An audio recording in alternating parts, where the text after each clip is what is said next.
Hi and welcome to a new Entagma tutorial. Today I want to distribute objects on the surface of a torus. I want to densely pack the torus surface with other objects. I researched in the past different algorithms to do this analytically, like for example dot throwing or Poisson disk sampling. There are many, but I never found a solution that is really versatile, especially as I want to animate the packing. So this time I want to go a dynamics route, so a simulated solver that packs the surface step by step. So let's directly dive into Houdini and make this work. Okay, so let's first create a torus and dive inside. It's just a geonode with a torus inside. Give it a little bit more resolution, just because I plan to use point attributes on the torus later on, and thus I need a little bit of resolution. What I plan to do is emit particles from the surface of the torus, and these particles will then move along the surface of the torus and thus pack the torus over time. This can be done with a lot of different approaches. I decided to intersect spheres with the torus and thus create circular regions of the surface of the torus that I use as an emitter. So create a sphere, and this sphere will be too large, and it's a primitive, so change it to polygon mesh and append a transform, just to scale it down, like so. And now let's quickly make the implicit normals of both of these objects usable. I like to do this with a point wrangle. There are different ways to do it, but just stating that at n is at n gives me point normals. You can see this here. This is a torus. Now, after this point wrangle, I have point normals, and I append the same thing to the left side, just to have normals on this sphere. And now I want to scatter points on the torus surface that will be used to copy the spheres. These are too many. Let's say we create 20, and now it's time to use a new copy to points node. Side effects decided to split the old copy SOP up in two SOPs, the copy to points SOP, and the other one is called copy stamp. And it's just the basic functionality is in this copy to points, and the copy stamp is just advanced stuff. So happily use this one, like so. Now I have these spheres copied to the torus. If I quickly template it, you can see this.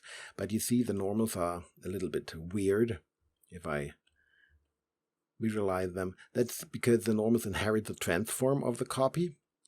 So here in this point attribute field, you can just say which attributes to inherit. And if I exclude the normal here with this little accent circumflex, I keep the normals as they have been on the original sphere. And now I can use the new Boolean operator to cut these out from the original torus. It's set to intersect, that's a standard, and this gives me the portion of the spheres inside of the torus. But I'm not interested in this inside portion, I only want this surface here. So how can I delete everything but the intersecting surface? There is an interesting option on the Boolean SOP. This is these output primitive groups here. If I tick the very first on, A inside B, it gives me all the polygons that are inside of B, which is my torus. And then I can just append a blast, use this primitive group here, A inside B, and it will blast everything away but these circular regions. And these I can use to emit my points from. Let's quickly clean up the network by selecting all, pressing A, and then just dragging downwards. A little bit of reorganization after this step, like so. Shift S will change the wiring style, and now it's time to append a pop network. This is just a DOP network, but already set up for pops to work. So we find here a pop solver, a pop object, a pop source, and then this merge here to wire in different particle streams.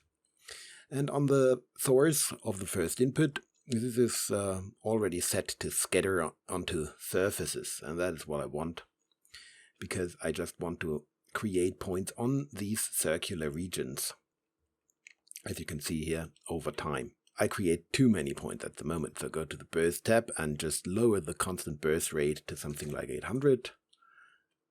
So now the points are created more slowly. Next is to make them move. I decided to use a curl noise for this, and I apply the curl noise just with a wop. So create a pop wop and put it here. Call it add curl and dive inside. And I decided not to use forces on this particle system, but to stick to velocity, because velocity is just the intermediate step of the integration, and thus it's a little bit more predictable what you are doing. And as it is not about physical correctness here with this simulation, but more about how it looks, it's easier for me to use velocity. So create a curl noise. And we want to wire the P into the position because we want to sample the curl noise where the particle is born. And then let's just add the resulting vector to the incoming velocity. I mean, at the moment we have no velocity on the points, but it's a good practice to do this just to allow for already present velocity to be propagated. And then just wire it to velocity again. If I now press play, you see everything goes crazy. That's because the curl noise is very strong. The amplitude is set to 1. If I lower this to 0.2, for example, stuff is going a little bit more slowly. Still very quickly, but as you will see, that's okay because we constrain them down later on, and that will slow them down. Now we have moving particles. The next step will be to make them stick to the surface. Before we continue, let's take a step back and think about the theory, how to conform particle movement along the surface of an object. In our case, a torus. Let's draw me in 2D, but it generalizes beautifully to 3D. So if we have a torus surface, like so, and we have a particle that happens to be here, what I could do is, in every time step, just move the particle to the surface. I have this velocity vector here, v, and the particle wants to go along this velocity vector, and before I integrate, I just move the particle down here. Then it still has this velocity vector, and it moves a little bit along the velocity vector to, say, here. So it's not perfect. But in the next time step, I do the same thing again. I just move the particle down to sit exactly on the surface, and then the velocity, if not altered, is this vector again, and the same thing happens.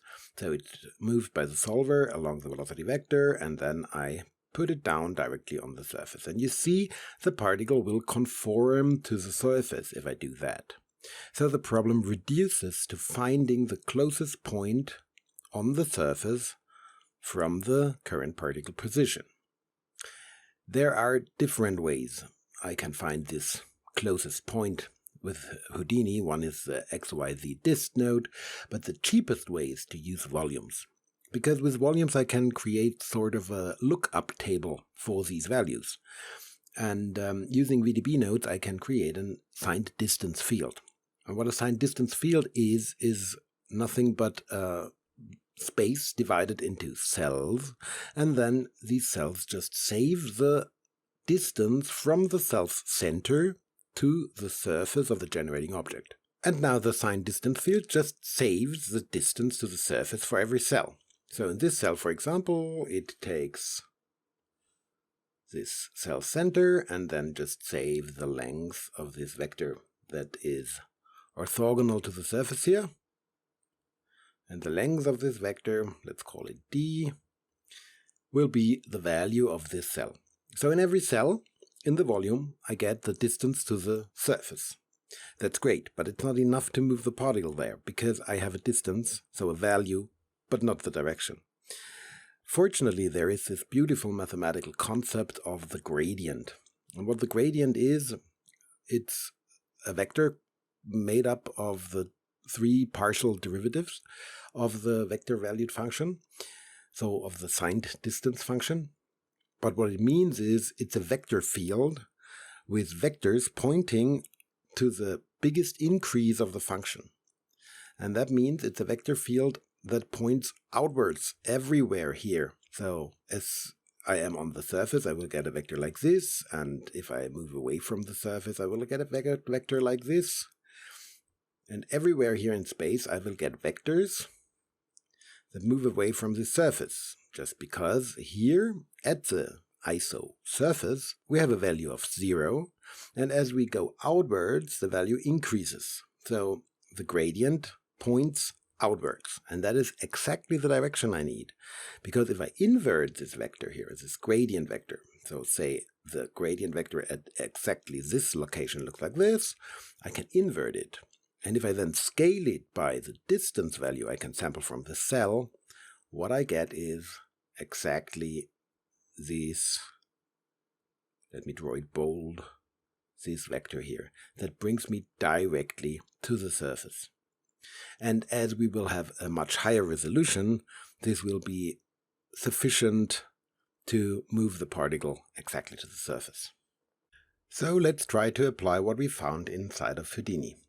First, let's go up one level, because the first thing we want to create is the signed distance field. That can be done using a VDB node, VDB from polygons, because we want to transform our torus into a VDB.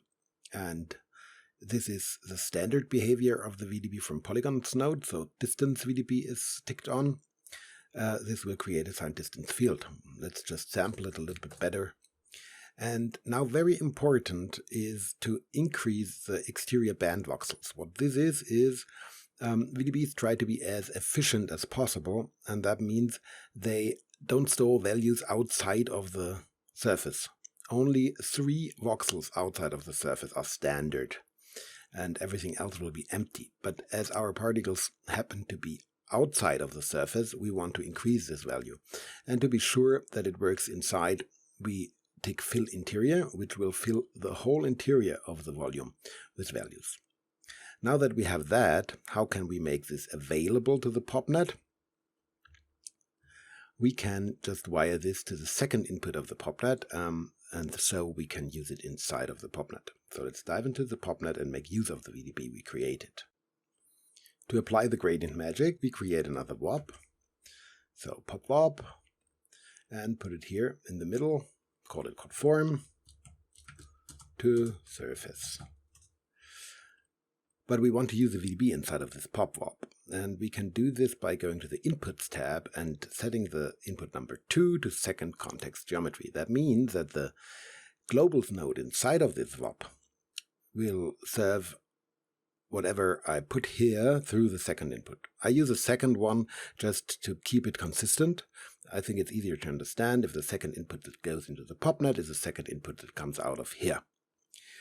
And now we need a sample, volume sample node, and a volume gradient node.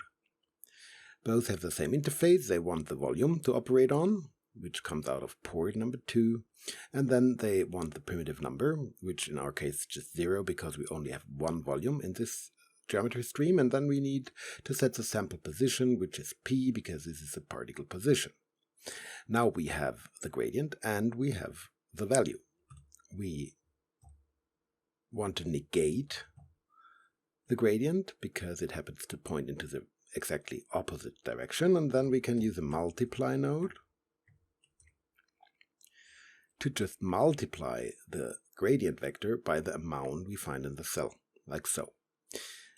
Now we have the correct vector, and what's left is to apply it to the position. So create an add node and add the position and this resulting vector, and this will be our new position. Now we created a node that will move the particles to the surface. Let's test it out. If I rewind and press play, you see the particles are moving along the surface of the torus. Some of them are just escaping, and that is because they are just fast, and being fast, they might move enough in one time step to escape these 10 band voxels we have outside of the surface. So if I go to the curl and reduce the amplitude of the curl even further, then it works pretty well for all the particles, as you can see, because now they are not that fast anymore. Of course, it's not perfect, but I don't bother because our setup will go in a different direction now, and this won't be a problem later on.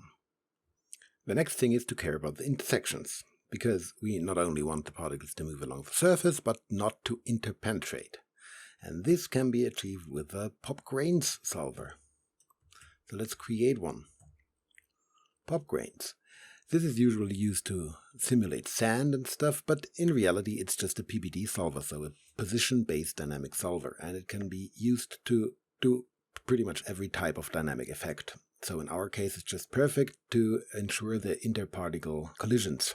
Now that we attach this here, you see that the particles are not interpenetrating anymore. One thing we have to set, though, is the p-scale attribute, because this solver here uses a p-scale attribute to understand the size of the particles. We can do this here by just binding a constant bind export to p-scale.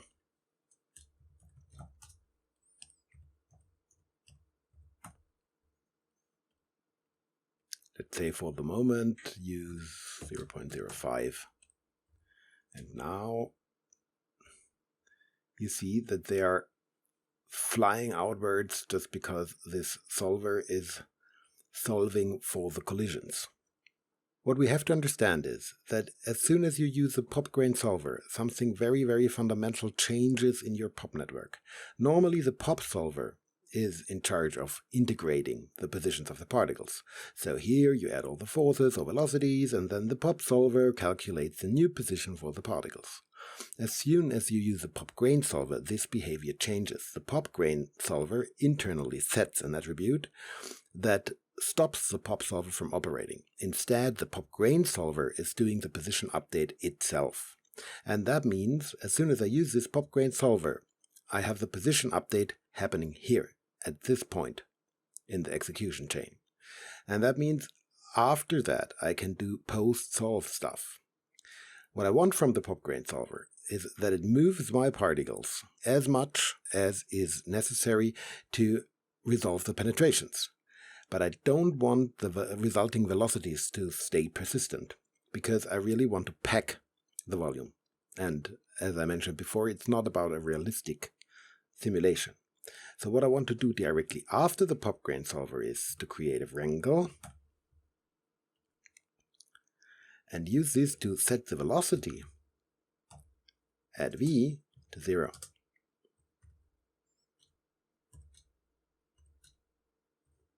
Like so. And now what happens? And now look what happens. What happens now is that this initial velocity that we set through the curl is pushing the particles a little bit into a direction, and then the pop grain solver is just pushing them outwards. But the velocity that is resulting from the collisions is just killed. So we get a very nice distribution along this torus very fast.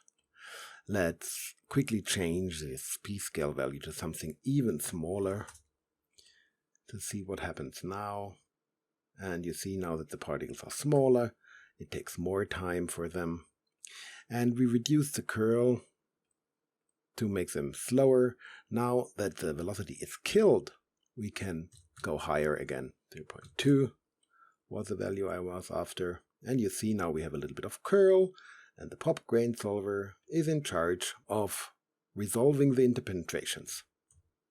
So these problems we had with the conform to surface are not there anymore, because now all the high velocities are just killed after the pop grains, and so the particles have no chance of escaping these 10 band voxels, but instead move beautifully along the surface, because in every time step they get a new, fresh, analytical added curl noise velocity, move a little bit, and then are just positioned by the pop grain solver in a way such that they don't interpenetrate, which leads to this very stable and nice behavior you can see there. What is a little bit problematic is that we have dots here and we don't see the size of the particle, so let's quickly add a sprite node. Pop sprite after everything. Just to make Houdini display the correct size. The standard is that it is set to smoke puff rut, which is not perfect in our case. So one texture that comes standard with Houdini is circle pick, and that is better because it's just a circle, and this will very quickly display our particles in the correct size. Now you can see that the pop grain solver is doing exactly what it is supposed to do. It packs the particles nicely on the surface of this torus. The basic setup is working now, but it's a little bit boring because all the particles have the same size, as you can see. Wouldn't it be nice if you could alter the size over the surface of the torus? That is exactly what we do now. So go up one level. What we need is an attribute on the surface of the torus that defines the size, because we want to map the size. So create another VOP, feed it the torus, and let's call this size. And let's use this VOP to set a point attribute that we can use to define the size. I'll use the noise, a unified noise, very nice noise node, give it P for the sample position, and set the frequency to say 2 for the moment. And now we can just visualize this noise here. And you can see we have a nice noise on the torus, but it is even better to just lay down a ramp parameter node. Call this ramp noise. And this will be used to remap the resulting values and to make them into a color. Now let's quickly lay down some nice colors here. Say green and red, and in the middle something purplish, like maybe so. And this will be our size function. And now the same happens as before. We just wire this into the third input of the popnet to be able to use it inside of the popnet. Now let's use this size value inside of our popnet. We can do this directly in this conform because we already set the p-scale here. Now it's time to set the p-scale by the value that we created on the surface of the torus. The problem is that we somehow have to sample the value on the surface of the torus. So back to a little bit of theory on how to accomplish this. I have a surface of a torus, and on this surface I have color information CD. Can be every attribute, but in our case it's color. And above this surface I have particles. These particles look as if they are attached to the surface, but in reality they have nothing to do with the surface. They are just sharing roughly the same position as the surface, but they don't know about the surface of the torus. So what can I do to sample information from the surface of the torus? I can use the concept of ray tracing. I can just shoot a ray from the position of the particles in the direction of the surface, and then I will generate an intersection, and this intersection gives me information about the surface. If I zoom in here, let's say on this side we have a zoomed view. I have here a particle that is somewhere near the surface, and I want to form a ray that originates from the particle and goes to the surface. But as the particles are so close, first I want to go a little bit outwards, start my ray from here, and then shoot from there, just to make sure that this ray really intersects with the surface in any case. To create this offset, I can use a gradient. As a gradient is a vector that points outwards from the surface, I can just use a portion of this vector to add it to the position of the particle and end up here. And then from there I can invert the gradient to find the ray direction, and I can just trace a ray in this direction, and if I make it long enough I can make sure that it intersects the surface here. This ray tracing will return very important information. It will give me the prim num. So it will give me the primitive that it is hitting and the UV. And UV in this scenario are not UV coordinates, but barycentric coordinates. The concept of barycentrics is if I have a primitive, say I have 3 points and these form a primitive, I have point attributes here on all of these 3 points. But if I want to interpolate these attributes over this face, I need a way to tell where on the face I am. And this is barycentric coordinates. If I just take this vector here on this side and this vector here on this side to be my axis, I can just do a linear combination of these 2 vectors, just with a factor, and end up everywhere here on the triangle. And this is what this UV is giving me. And then I can use this to look up or to interpolate the color inside of the primitive. So let's do this in the VOP and sample the color from the torus. First thing I'll need is an intersect VOP. This is in charge of doing the ray tracing. And if you look closely, it has an input port for ray origin and ray direction. And these 2 are just what I explained a second before. So the ray origin will be the offset position of the particle.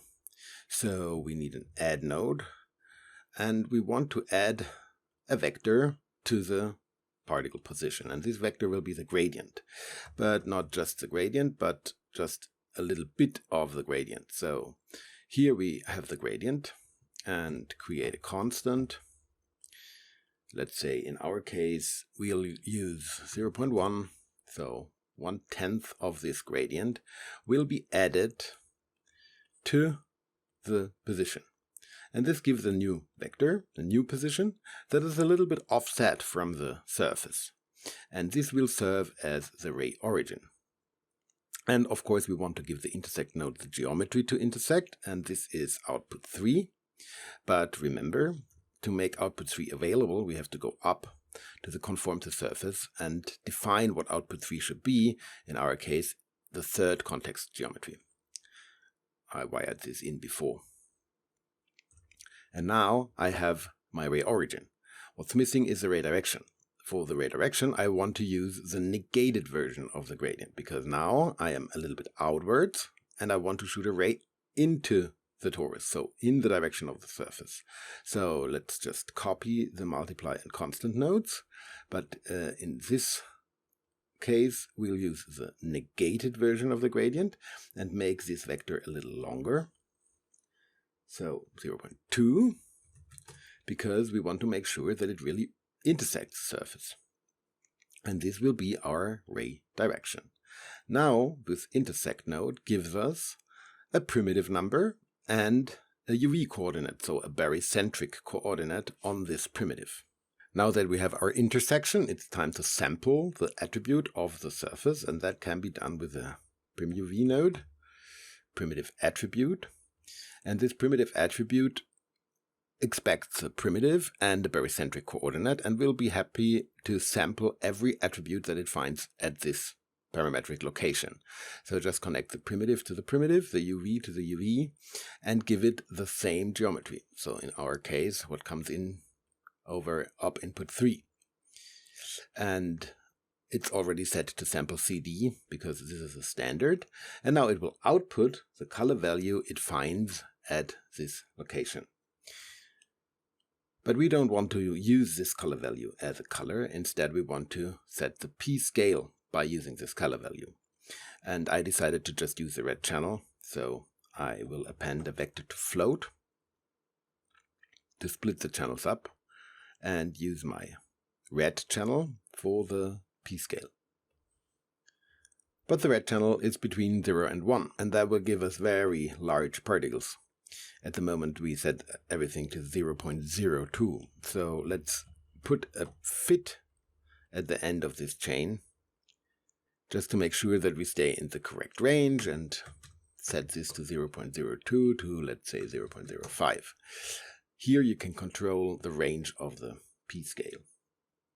And that will be our new P scale. So instead of setting the constant value, we now use this mapping. And you see instantly it picks up the noise and scales the particles accordingly. At the moment they are not interpenetrating correctly because we have to rewind the simulation and play it again. But still, it's not perfect, because they're sticking up here and they're acting weird, because there's one last thing we have to set, and that is on the pop grains. To speed up the calculation of the pop grains, it's set to assume uniform radius. So the internal logic just assumes that all the particles have the same size as a default. And in our case, this is not very useful because now we have different sizes. So tick this off, rewind the simulation, and now you see the beautiful behavior we are after. Maybe to visualize this a little bit better, we can jump into the conform to surface and just use this sampled color as the actual color to see better what happens. And now you can see that it's just doing its thing very beautifully. Let me go up and up again. And if I now template the torus, you see that the stuff is distributed over the surface of the torus very beautifully.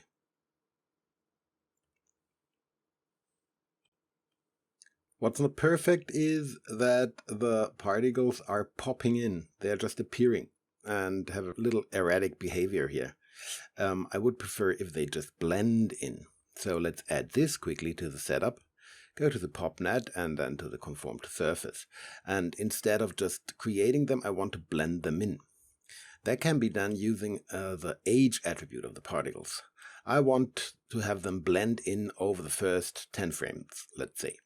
So the age attribute that comes out of this port is in seconds, but I want it to be in frames because I like working with frames. So just lay down a divide node and divide this age by the time inc, which is just a fraction of a second that happens to be 1 frame. So out of this divide node comes frames. And then just another fit. And this fit can be used to do a little animation. Now I can say from frame 0 to 10, in the life of every particle, please animate a value between 0 and 1. And if I now set this as a p-scale quickly, you can see they animate.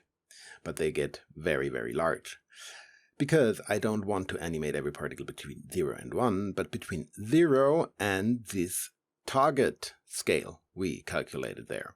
So if I just use this as destination max, I override this setting, and I have now the particles fade in as they are born, and this is a very smooth result.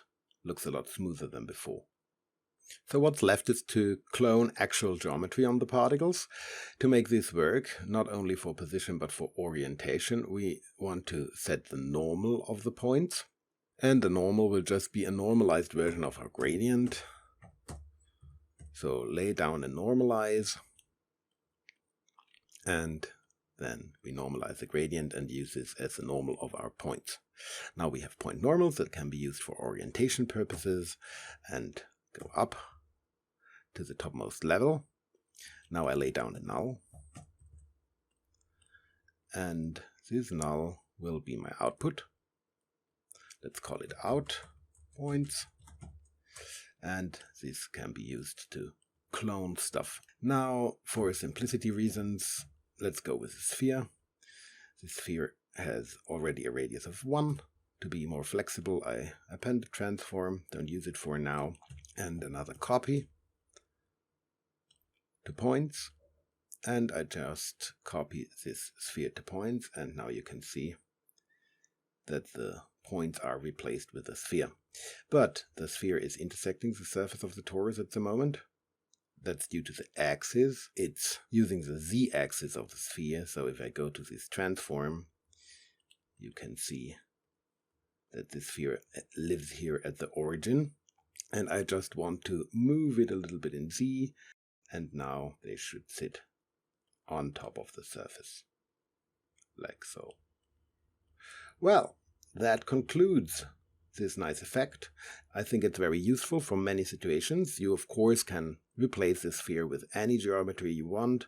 You can make use of the color attribute in the shader, as I did with the demo artwork, and it's a very flexible setup. So thank you very much, and hear you next time.